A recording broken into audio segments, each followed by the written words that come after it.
Hello' মাই dear friends, আপোনালোক সকলোকে পুনৰবাৰ মোৰ ইউটিউব চেনেল নুৰুল আলম নাজুলৈ আন্তৰিক স্বাগতম জনাইছোঁ। আজি আমি এই ভিডিঅ'টিত আছাম টেট এক্সাম 2021ৰ ইংৰাজী ব্যাকৰণ খণ্ডৰ অতি দৰকাৰী 20টা প্ৰশ্ন উত্তৰ আলোচনা কৰিব লৈছোঁ। আপোনালোকে ভিডিঅ'টি স্কিপ নকৰাকৈ প্ৰথমৰ পৰা শেষলৈ চাব, নিশ্চয়কৈ উপকৃত হ'ব। আহকচোন বাৰু ভিডিঅ'টিৰ প্ৰথম প্ৰশ্নটি জানি লওঁ। প্ৰথম প্ৰশ্নটি দি আছে দ্য প্ৰিন্সিপাল প্ৰিচাইডেড ডেষ্ট দ্য মিটিং। আমি ইয়াতে এপ্ৰপ্ৰিয়েট প্ৰিপজিশ্যন ব্যৱহাৰ কৰিব লাগে। আমি জানো যে প্ৰিচাইডেড শব্দ যিটো আছে, প্ৰিচাইডেড শব্দৰ পিছৰ যিটো শব্দ প্ৰিপজিশ্যন সদায় অভাৰ হয়। গতিকে আমাৰ ইয়াতে অপশ্যন চি যিটো আছে অভাৰ, এইটো শুদ্ধ হ'ব। পৰৱৰ্তী বাক্যত দি আছে do you have this story book. Interrogative sentence এটা, আৰু আমাক বিকল্প দি আছে এনি, চাম, মাছ। আমি জানো যে ইণ্টাৰগেটিভ চেণ্টেন্স আৰু নেগেটিভ চেণ্টেন্সত কি হয়, এনি ডিটাৰমিনাৰ্ছ ব্যৱহাৰ হয়। চাম ইন জেনেৰেল সাধাৰণতে কি হয়, পজিটিভ ষ্টেটমেণ্টত ব্যৱহাৰ হয়। আৰু মাছ শব্দটো কি হয়, আনকাউণ্টেবলৰ নাউন লগত ব্যৱহাৰ হয়। গতিকে মাছ শব্দটো ইয়াত নহয়, ষ্টৰি বুক কাউণ্টেবল হয়। চাম যেতিয়া ইয়াতে পজিটিভ ষ্টেটমেণ্ট নহয়, গতিকে আমাৰ ইয়াতে নহ'ব, এনি হ'ব, কিয়নো এই বাক্যটো ইণ্টাৰগেটিভ হয়। কিয়নো ইণ্টাৰগেটিভ আৰু নেগেটিভ ষ্টেটমেণ্টৰ কাৰণে আমি কি ব্যৱহাৰ কৰোঁ, এনি ডিটাৰমিনাৰ্ছ ব্যৱহাৰ কৰোঁ। পৰৱৰ্তী প্ৰশ্ন, which of the following is a correct sentence. চাওক, প্ৰথমটো দি আছে দ্য নিউজ আৰ ট্ৰু। এইটো অশুদ্ধ বাক্য, কাৰণ নিউজটো ছিংগুলাৰ নাম্বাৰ হয়, গতিকে নিউজ ইজ ট্ৰু হ'ব লাগিছিল। মিনা হেজ বট এ কাৰ য়েষ্টাৰডে। বাক্যত চাওক য়েষ্টাৰডে দি আছে, আকৌ ইফালে কি আছে, প্ৰেজেণ্ট পাৰফেক্ট ফৰ্মত হৈ আছে। য়েষ্টাৰডে থাকিলে কি হয়, চিম্পল পাষ্ট টেন্স হয়, গতিকে কি হ'ব, মিনা বট হ'ব লাগিছিল আচলতে। শ্বি ইজ চিনিয়ৰ ডেছ মি দেন মি। ইয়াতে দেন চিনিয়ৰ শব্দৰ পিছত কেতিয়াও দেন প্ৰিপজিশ্যন নহয়, ট্ৰু হয়।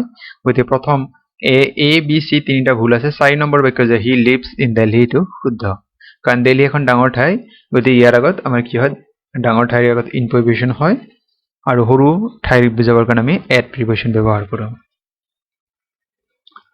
4 নম্বৰ বাক্যত দিয়া আছে what is the plural form of city.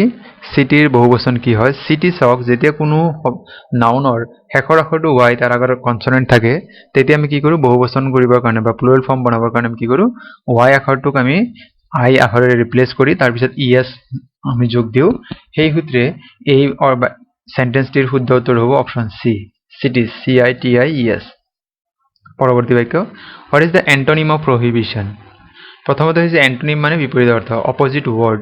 Prohibition মানে বাধা দিয়া, গতিকে আমি ইয়াতে এই বাধা দিয়াৰ বিপৰীত কি হ'ব, অনুমতি দিয়া, গতিকে পাৰ্মিশ্যন। গতিকে অপশ্যন বি শুদ্ধ হ'ব।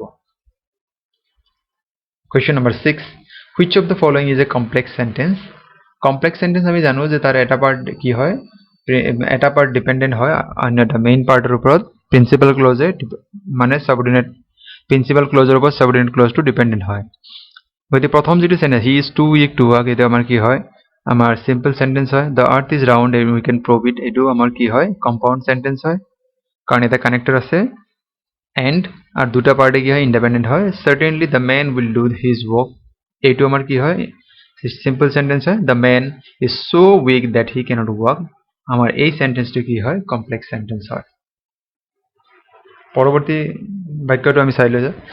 Select the right adverb to complete the following sentence. Rita did well in her business because she worked dash. আৰু ইয়াত আমাৰ শুদ্ধ উত্তৰটো হ'ব হাৰ্ড। হাৰ্ডলি নহয়, হাৰ্ডলি মানে কেতিয়াবা, ৰেণ্ডম, ই ৰেয়াৰলি বুজাৰ অৰ্থত, গতিকে ইয়াতে হাৰ্ড ৱৰ্কটো হ'ব। পৰৱৰ্তী বাক্যত হ'ব হাৰ্ট এণ্ড চ'ল। এই বাক্যটো অৰ্থ কি হ'ব, ইয়াৰ কি বুজাইছিলে, বাই এনি মিনছ যিকোনো উপায়ে, আনট্ৰু ষ্টৰি অসত্য কাহিনী, উইথ ফুল ডেভিশ্যন অন্তকৰণে, বা ইয়াত আমাক যিটো বুজায় মানে উইথ ফুল ডেভোশ্যন মানে সম্পূৰ্ণ তাত আত্মনিয়োগ কৰে, সেই অৰ্থ বুজায়। গতিকে আমাৰ ইয়াতে এই যিটো আমাৰ কুৱেশ্যন হাৰ্ট এণ্ড চ'লৰ অৰ্থ, সেইটো হৈছে চি, গতিকে উইথ ফুল ডেভোশ্যন সেইটো অৰ্থ হ'ব। Question number 9, what is the correct take, honey taste sweet. আমি জানো এইটো চিম্পল, এই বাক্যটো কি হয়, চিম্পল পাষ্ট টেন্সৰ ইউনিভাৰ্চেল ট্ৰুথ হয়, আৰু ইয়াত আমাক অক্সিলাৰী ভাৰ্ব নাই, গতিকে ইয়াতে কি হ'ব, টেষ্ট যিটো যিহেতু আছে, গতিকে ইয়াতে ডাজ হ'ব, ডাজন্ট ইট, গতিকে ডি অপশ্যন যিটো আছে সেইটো শুদ্ধ হ'ব। Question number 10, choose the correct sentence. I wish I were a king.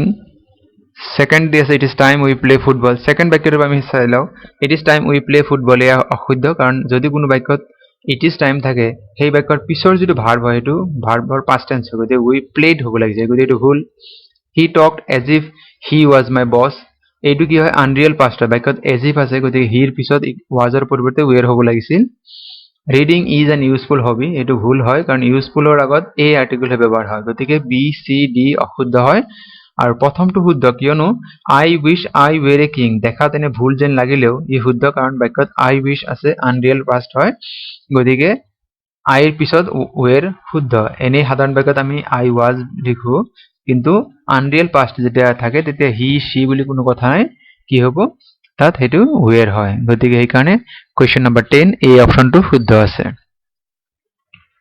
Question number 11 choose the correct option to fill in the blank Lalita wants to get a dash mobile than the one she has got এইটো এটা comparative ডিগ্ৰীৰ sentence হয় আৰু ইয়াতে আমাৰ কি হ'ব comparative word মানে হ'ব গতিকে এটা মোৰ এক্সপেন্সিভ এইটোৱে মাত্ৰ কম্পাৰেটিভ ৱৰ্ড আছে বাকি মোস্ট এক্সপেন্সিভ এইটো সুপাৰলেটিভ ডিগ্ৰী হয় এক্সপেন্সিভ হয় পজিটিভ ডিগ্ৰী হয় ভেৰি এক্সপেন্সিভ আমাৰ ইয়াতে ইউজ নহয় গতিকে কুৱেশ্যন নম্বৰ 11 অপশ্যন বি শুদ্ধ উত্তৰ কুৱেশ্যন নম্বৰ 12ত আমি আমাক দি আছে আইডেন্টিফাই দ্য কম্পাউণ্ড সেন্টেন্স আৰু চাৰিটা বিকল্প দি আছে ইয়াৰে শুদ্ধ উত্তৰটো হৈছে অপশ্যন ডি কাৰণ ইয়াতে দুটা পাৰ্ট আছে আৰু দুইটাৰ কি হয় সেপাৰেটলি ইয়াৰ অৰ্থ প্ৰকাশ কৰিব পাৰে এ আৰু সি কি হয় আমাৰ সিম্পল সেন্টেন্স হয় আৰু বি আমাৰ কমপ্লেক্স সেন্টেন্স হয় গতিকে অপশ্যন ডি আমাৰ শুদ্ধ উত্তৰ পৰৱৰ্তী প্ৰশ্ন আমাক দিয়া আছে what is the passive voice of the following sentence আমাক দিয়া আছে গিভ আপ দ্য বেড হেবিটস আমি বাক্যটো চাই গম পাইছো যে এটা ইম্পাৰেটিভ সেন্টেন্স কিয়নো ইম্পাৰেটিভ সেন্টেন্স বিলাক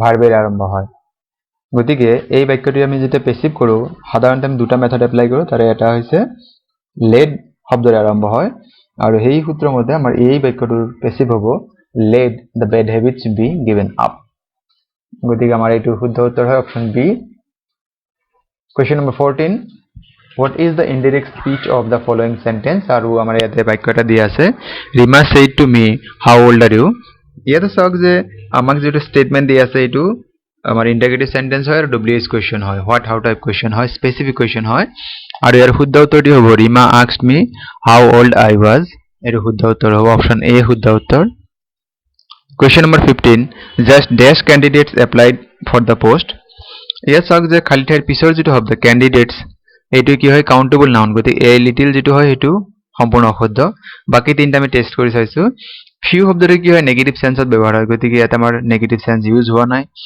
গতিকে আমাৰ এ আৰু ডি কেনসেল হৈ গল পৰৱৰ্তী আমাৰ থাকিল এ ফিউ আৰু দ্য ফিউ ইয়াতে চাওক যে যদি কোনো বাক্যৰ আৰম্ভণিতে জাস্ট কোৱাইট আৰু অনলি থাকে তাৰ পিছৰ খালি ঠাইত আমি যদি ডিটাৰমিনাৰ্স ইউজ কৰিব লাগে তেন্তে আমি তাত হলাই এফ ইউ ব্যৱহাৰ কৰো যদিহে তাৰ খালি ঠাইৰ পিছৰ যেটো নাউন থাকে হেতু কাউন্টেবল নাউন হয় যেটো ক্যান্ডিডেটস কাউন্টেবল নাউন হয় গতিকে এফ ইউ হ'ব জাস্ট অনলি আৰু কোৱাইট এইকেইটা থাকিলে আমি এফ ইউ ব্যৱহাৰ কৰো নিশ্চয় আপোনালোক কথা ধৰিব পাৰিছে পৰৱৰ্তী প্ৰশ্ন identify the auxiliary verb in the following sentence Priya has painted a nice picture ইয়াতে আমি নিশ্চয় গম পাও যে হেজ যেটো আছে অপশন ডি হেতু কি হয় আমাৰ অক্সিলাৰি ভাৰ্ব পেইন্ট টু হয় কি মেইন ভাৰ্ব আমাৰ Question number 17 The old man died dash COVID-19 ইয়াতে চাওক যে died of the পিছত আমাৰ প্ৰিপজিশন এপ্লাই কৰিব লাগে আৰু তাৰ পিছত যেটো দি আছে এটো ডিজিজ হয় বেমাৰৰ নাম হয় আমি বেমাৰত মৃত্যু হলে আমি কি লিখো died of লিখো গতিকে আমাৰ অপশন সি শুদ্ধ উত্তৰ Question number 18 We should not boast dash our wealth আমি জানো যে boast proud accused এইকেইটা শব্দৰ পিছত কি হয় সদায় of প্ৰিপজিশন হয় তাৰ বাদে কোনো বেলেগ প্ৰিপজিশন নহয় এইকাৰণে 18 ৰ সি শুদ্ধ উত্তৰ হ'ব 19 ত দিয়া আমাৰ the boy choose the correct option to fill in the blanks the boy dash since morning খালি ঠাইৰ পিছত আমাৰ কি দিছে point of time since morning আৰু সাধাৰণতে আমি জানো যে since আৰু for হলে আমি present perfect continuousত লিখো আৰু তেতিয়া বাক্যৰ গাঁথনিটো হয় নেকুৱা subjectৰ পিছত have been বা has been plus verb plus ing এতিয়া চাওক the boy to third person singular এজনক বুজাইছে গতিকে ইয়াতে কি হ'ব the boy has been playing হেকান অপশন সি শুদ্ধ উত্তৰ আজিৰ ভিডিওৰ অন্তিম প্ৰশ্ন what is the synonym of the word rebellion synonym মানে আমি জানো সমাৰ্থক শব্দ একে অৰ্থৰ গতি rebellion অৰ্থৰ যেটো আছে তাৰ সমাৰ্থক শব্দ এতে revolt যেটো আছে অপশন এ এটো শুদ্ধ উত্তৰ হ'ব এটা চাওক যে এই যে 20টা প্ৰশ্ন আপোনালোকে অলপ নিশ্চয় ইয়াৰ পৰা কিবা উপকৃত হৈছে আপোনালোকে এইখিনি নিশ্চয় আপোনাৰ পৰীক্ষাত আপোনাক সহায় কৰিব আৰু আজিৰ এই ভিডিঅ'টো আপোনালোক সম্পূৰ্ণভাৱে চোৱাৰ বাবে আপোনালোকলৈ অশেষ ধন্যবাদ